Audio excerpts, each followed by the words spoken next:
الذين يجتنبون كبائر الإثم والفواحش إلا اللمم إن ربك واسع المغفرة هو أعلم بكم إذ أنشأكم من الأرض وإذ أنتم أجنة في بطون أمهاتكم فلا تزكوا أنفسكم هو أعلم بمن اتقى.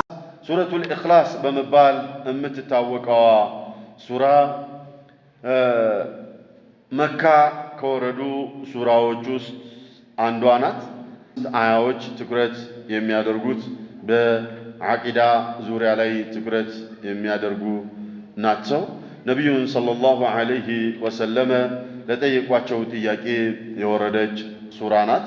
አንዳንድ ጊዜ ሸይጣን ሲወሰውሰንና ሲያታልለን እቺን ሱራ እንድንቀራ ነግረውናል። قال النبي من حديث أبي هريرة رضي الله عنه وأرضاه يأتي الشيطان أحدكم فيقول عندك زندا شيطان يمጣና ብሎ ይላቸዋል من خلق كذا وكذا من خلق كذا وكذا ይሄን ነገር ምንድነው የፈጠረው አንተን ምንድነው የፈጠረው ይሄንስ ምንድነው የፈጠረው እያለ ይጠይቃቸዋል حتى يقول له من خلق ربك ጌታንስ የፈጠረው ማን ነው ብሎ ይጠይቃል እዚህ ደረጃ ድረስ ይጠይቃል فاذا بلغ ذلك እዚያ ደረጃ ደርሶ የጠየቀ እንደሆነ فليستعذ بالله بالله سبحانه وتعالى يتبك ولينتبه ጥንቃቄ የሚያደርግ በቃ ውስወሳው ጥግ ደርሶበታል ማለት ነውና ጥንቃቄ ያድርግ እነዚህና መሰል ሱራዎችን በመቅራት ኢማኑን ያድሳል እቺን ሱረቱ አልኢኽላስን መውደድ አላህን መውደድ ስለመውደድ ማሳያ ስለመሆኑ የመጣ ሐዲስ አለ በአላህ ስለመወደድም ማሳያ የመጣ ሐዲስ አለ عن عائشة رضي الله عنها أن رسول الله صلى الله عليه وسلم بعث رجلا على سريته عند سو يهونت أرمدا سلوكو يهونن سو اندي أسجد أدرجو واستلاي أبره لاكو وكان يقرأ لأصحابه في صلاتهم كل إمام هنو صحابه تنسي أسجد فيختم بقل هو الله أحد قل هو الله أحد ما قواج أدرجو هو اللي بدل جهرية صلاته جلي قل هو الله أحد يدقم بتان ሁሉም ሰላት ላይ ከዛስ فلما رجعوا ذكروا ذلك لرسول الله صلى الله عليه وسلم ሁሉም በዚህ ጉዳይ ተበሳጭቶበታል ረጃጅም ሱራዎችን ይቀራና ሊወርድ ነው ሲባል قل هو الله احد በቃ በቋሚነት እንደዚህ ያደርጋልና ይሄንን ነገር ለነብዩ ነገሩ ነብዩ ሰለላሁ ዐለይሂ ወሰለም መጥተው ሱሐባዎች ለነብዩ ነገሯቸው እንዲያሰግደን ኢማም አድርገው የላኩት ሰውዬ ሁሌ ሲያሰግደን قل هو الله احد ይደግምብናል يعني سورة قرتو اور آية قرتو قل هو الله دي دقم بنال بلال قال سألوه لأي شيء يصنع ذلك ليه من دنو اندزام ميدقاقم باجو مكنياتو من دنو بس يتأيكوت بلو قال فقال لأنها صفة الرحمن فأنا أحب أن أقرأ بها يا الله سبحانه وتعالى بحاري سله نج السوان مكرات بسوا ما السجد እወዳለሁኝ በሷ ብቻ ላሰግድ ያልኩኝ እንደሆነ እጥር ይልብኛል ለዚያ ነው መደጋግማት ብሎ አለ فقال رسول الله صلى الله عليه وسلم اخبروه ان الله يحبه ንገሩት አላህ ይወደዋል اذا سوره الاخلاص የሚወድሰው አላህ ይወደዋልና سوره الاخلاص እንውደዳት ልጆቻችንም እንዲወዷት እናድርግ መልእክቷ ብዙ ነው ከቅድም ካልኳችሁ ከሁለቱ ሱራዎች ጋር ለማገናኘት ይረዳኝ ዘንዳ ትርጉሙን ቃል በቃል ይሄድበት በል ሶስቱም ቁል ነው የሚለው هو الله احد እሱ አላህ አሐድ አንድ ነው በል ለም የሊድ አልወለደም ወለም ይውለድ አይወለድም አልወለደም አልተወለደም አይወለድም አይወልድም ጭምር በሚል ገለጸም الله الصمد كذا قدم أو قل هو الله أحد بل الله السنو السو عندنا الله አንድ ነው ያልኳችሁ አላህ አሰመድ የሁሉም መመኪያ ነው፣ የሁሉም መደገፊያ ነው። በማንም የማይመካ በማንም የማይደገፍ ማለት ነው። ثم قال لم يلد لم يلد الله سبحانه وتعالى አልወለደም። ወለም ይውለድ እሱም አልተወለደም። የሚወልድም አይደለም የሚወለድም አይደለምና ከዛ ቀጥሎ መቋጫው ምን አለው? ወለም የኩን ለሁ ለሱ አይሆንለትም የለውም ኩፍወን ቢጤ የለውም አሐዱን አንድም ቢጤ የለውም። ሊወልድ ሊዋለድ ቢጤ ያስፈልጋልና እቺ ሱራ በአዝካሩ ሰባሂ ወልመሳ ሁሌም አብሮ ያለ ሱራ ናት። ፈጅር ሰግዶ እነዚህ ሶስቱ ሱራዎችን የቀራ መግሪብ ሰግዶ እነዚህ ሶስቱ ሱራዎችን የቀራ ሌሊቱን ሙሉ ተንኮል አይጎዳውም ቀኑን ሙሉ ተንኮል አይጎዳውም ብለው ነብዩ ይነግረውናል ሰለላሁ ዐለይሂ ወሰለም። ምናልባት እነዚህ ሶስቱን ሱራዎችን ለመቅራት ሰድቁኒ 5 ደቂቃ ይወስድብን። ነገር ግን ከሚቀራና የማይቀራ ስንቶቻችን ነን ያለን እንደሆነ ማንቀራበት ጊዜ ይበልጣል። በጣም ቸኩላ 5 ደቂቃ በህይወታችን ላይ ይሄ የህይወታችን ላይ ልዩ ጠቀሜታ ያላቸውን ሶስት ወሳኝ ሱራዎችን አንቀራቸውም። 5 ደቂቃ እያንዳንዱ አንድ ሱራ አንድ እንትን አይፈጅም። 5 ደቂቃ ምንድነው? አረ ሶስቱም ምናልባት 3 ደቂቃ እንኳን አይፈጅብን፣ ግን አንቀራቸው። ለማንኛውም ነብዩ ሰለላሁ ዐለይሂ ወሰለም የመካ ሙሽሪኮች ተሰብስበው መጡና ዋና ዋና የሚባሉት እነ አልወሊድ እና አቡ ጀህል እነ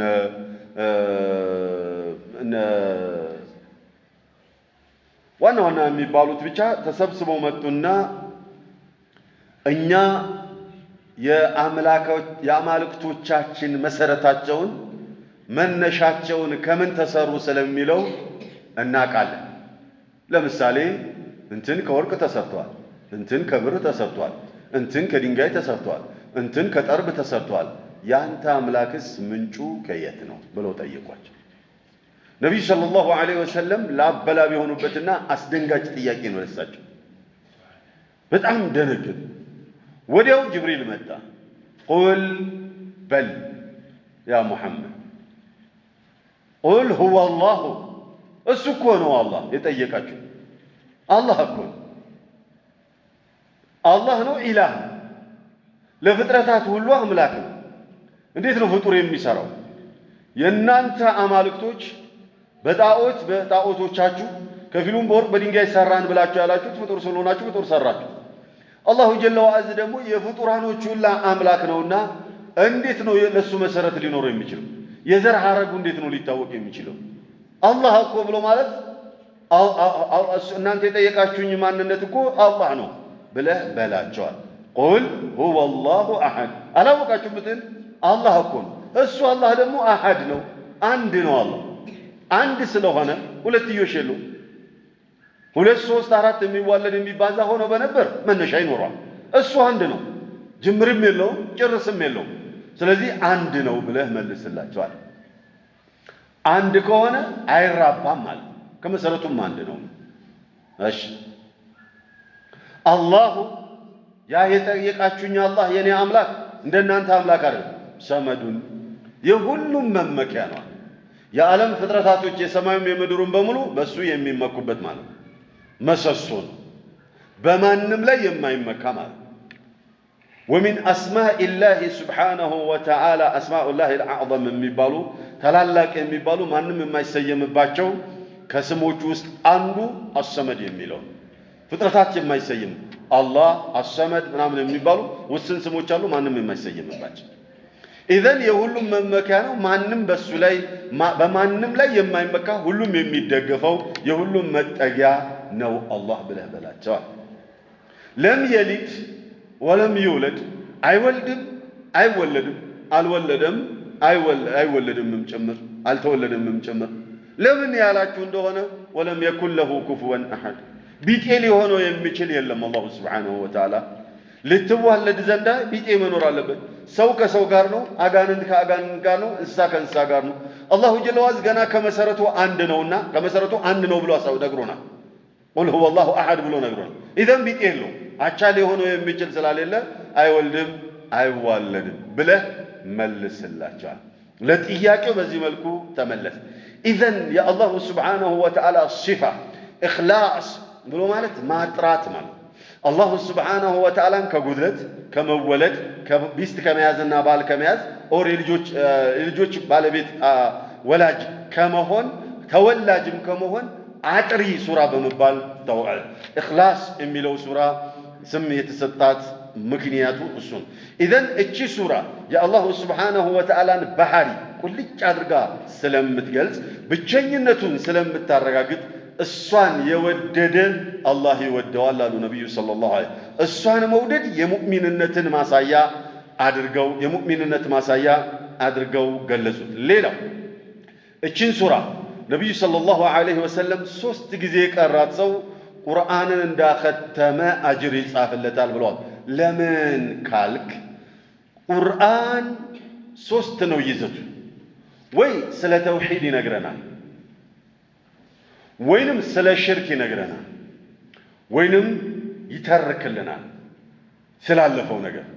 ይሄ ነው ይዘቱ። እዚያ ውስጥ ያለው ነገር በሙሉ ግብአቱ ወይንም ፍሰቱ የሚሆነው ወደ ተውሂድ ነው የሚሆነው።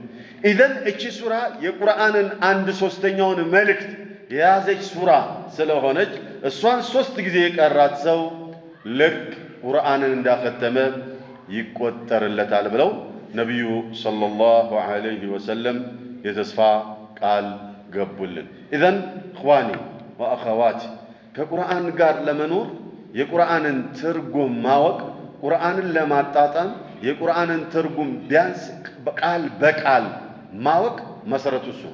ካልሆነ ግን ቁርአን ዝም ብሎ ንባብ ይሆንብናል። የአላሁ ስብሓነሁ ወተዓላ ሪሳላ ነው። ቅድም እንዳልኩት እያንዳንዳችን ጋር የተላከ ሪሳላ ነው። ሕይወታችንን አቅጣጫ የሚያሳይና ሕይወታችንን የምንመራበት ለዱንያም ለአኸራም ሕይወት ስኬት መሰረት ቁርአን ነው። ቁርአን የተረዳ የማህበረሰብ ክፍል ከፍታው ተረጋግጦ ይኖራል። ለምን? ያከብረዋልና። ቁርአን ይገባዋል። የቁርአን መልእክት የቁርአን ጽንሰ ሐሳብ ስለሚገባው በተቻለ መጠን ቁርአንን ሕይወቱ ለማድረግ ስለሚሞክር ቁርአንን ሕይወቱ ባደረገ ቁጥር አንድ የማህበረሰብ ክፍል ከፍ ብሎ ይኖራል። ቁርአንን በዘነጋን ቁርአንን ቸል ባለን ቁጥር ቁርአንን ዝም ብሎ የምናነበንብበትና ምንሰግደው ለበረካ ቤታችን የምንሰቅለው ባደረግን ቁጥር ደረጃችን እየወረደና እየዘቀጠ ይሄዳል። قال الحبيب قال عمر بن الخطاب رضي الله عنه وأرضاه إن الله يرفع بهذا القرآن أقواما ويضع به الآخرين الله جل وعز بزيه قرآن كذبوشن كف يادرقال ሌላውንም ደግሞ ዝቅ ያደርጋል ያዘቅጣል ብላ ከፍ የሚያደርጋቸው ቁርአንን ተረድተው ቁርአንን ከፍ ያደረጉና ያላቁ ሰዎች ናቸው። የሚያዘቅጣቸውና የሚያወርዳቸው ደግሞ ቁርአንን ቸል ያሉና የዘነጉ በሌሎች መጻሕፍትና በሌሎች ነገሮች ላይ ቢዚ የሆኑ ሰዎች ናቸው። ለቁርአን ቦታ እንስጥ። የሕይወታችን የበረከት መሰረት ያለው ቁርአን ላይ ነው። ቁርአን እንደው ሳናደምጠው ወይንም ሳንቀራው 24 ሰዓት ካለፈብን ፈዕለሙ ወደ ቀልባችን የኒፋቅ ዳርዳርቻ ብቅ እያለና እየቀረበ እንዳለ እወቁ። ቁርአንን በ24 ሰዓት ውስጥ የሆነ ሰዓት ላይ እናንበው፣ የሆነ ሰዓት ላይ እናድምጠው። ቁርአን አንድ ፔጅ ለማንበብ ይሄኛውንም ሁለቱንም ክፍል ለማንበብ የሚፈጅብን 4 ደቂቃ። በህይወታችን ውስጥ በቀን ውስጥ 4 ደቂቃ ብቻ ለቁርአን መስጠት አቅቶን አንድ ፔጅ ሳንቀራ የዋልን እንደሆነ ከዚህ የከፋ የቀልብ በሽታ የለምና አላሁ ሱብሓነሁ ወተዓላ ከቀልብ በሽታ አላህ ይጠብቀን። ተፍሲሩን እንዳገራልን ስራውን ጽናቱን አላህ ያግራልን። መጀመሩን እንዳገራልን ለኔም ለናንተም መጨረሱን አላህ ያግራልን። ኢነሁ ወሊዩ ዛሊከ ወልቃዲሩ ዐለይህ